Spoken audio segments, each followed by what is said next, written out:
एक मोठी बातमी सध्या समोर येते। मनसेच्या फलकावर अजित पवारांचा फोटो हा सध्या पाहायला मिळतोय। मनसेकडून मोठ्या प्रमाणात हिंदी सक्ती विरोधात बॅनरबाजी केली जाते। शिवतीर्थाबाहेर दादांच्या फोटोसह हा बॅनर झळकल्याचं सध्या पाहायला मिळतंय। मराठीचा मुद्दा नव्या राजकीय समीकरणाची नांदी का असा आता प्रश्न या निमित्ताने उपस्थित केला जातोय। त्यामुळे एकंदरीतच 5 जुलै रोजी मनसेकडून मोठ्या प्रमाणात हिंदी सक्ती विरोधात मोर्चा काढला जाणार आहे आणि याच बॅनरवरती आता अजित पवारांचा फोटो देखील पाहायला मिळतोय। एकीकडे मनसेने सर्व पक्षीयांना आमंत्रण दिलेले आहे की मराठी विरोधातल्या या हिंदी सक्ती विरोधातल्या या मोर्चामध्ये सहभागी व्हा आणि यातच आता उद्धव ठाकरे यांनी या मोर्चामध्ये सहभागी होण्यासाठी होकार दिला। त्यानंतर शरद पवारांनी देखील या मोर्चामध्ये सहभागी होण्यासाठी संमती दिली। आता याच संदर्भात आता या बॅनरवरती राज ठाकरेंसोबत अजित पवारांचा फोटो पाहायला मिळतोय। याचाच आढावा घेतला आमचे प्रतिनिधी शुभम उमाळे यांनी। रेडी?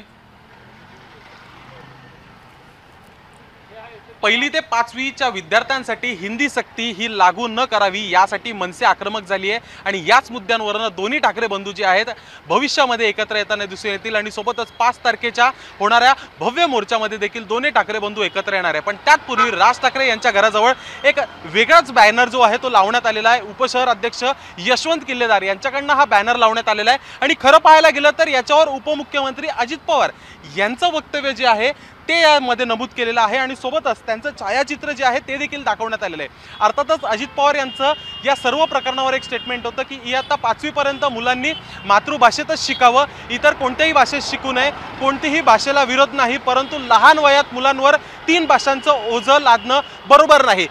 या वक्तव्यामुळे कुठेतरी अजित पवार हे सरकारने जो निर्णय जाहीर केलेला आहे त्याचा विरोध करताना दिसून येत आहेत। अशा पद्धतीचं त्यांचं वक्तव्य आहे आणि त्याच वक्तव्याबद्दलचं या ठिकाणी नमूद करण्यात आलंय आणि अजित पवार यांचा एक हसरा फोटो जो आहे तो देखील लावण्यात आलेला आहे। अर्थातच एका बाजूला राज ठाकरे यांचा फोटो आहे ज्याच्यामध्ये महामोर्चामध्ये सामील व्हा, सकाळी 10 वाजता 5 जुलै रोजी गिरगाव चौपाटी मुंबई अशा पद्धतीने आमंत्रण जे आहे ते देखील सर्वसामान्य नागरिकांसाठी, मुंबईकरांसाठी, मराठी माणसासाठी देण्यात आलेलं आहे। पण कुठेतरी महायुतीमध्ये हे 3 प्रमुख नेते आहेत आणि या 3 प्रमुख नेत्यांमध्येच कुठेतरी ताळमेळ जो आहे तो जुळत नाहीये आणि म्हणून अजित पवार यांचं अशा पद्धतीने वक्तव्य आलं होतं आणि त्याचाच कुठेतरी मनसेने बॅनरबाजी करून फायदा घेतलेला दिसून येत आहे।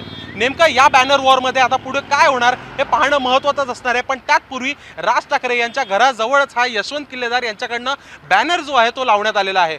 व्हिडिओ जर्नलिस्ट ललित चौधरी सोबत मी शुभम उमाळे, जय महाराष्ट्र न्यूज, मुंबई।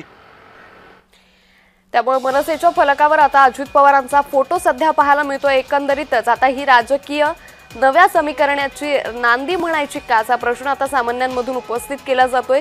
यशवंत किल्लेदार यांच्याकडून ही बॅनरबाजी करण्यात आलेली आहे। अजित पवारांनी हिंदी भाषा सक्ती विरोधात जी पोस्ट केली होती, जे वक्तव्य केलं होतं त्या वक्तव्य या फलकावरती नमूद करण्यात आलंय।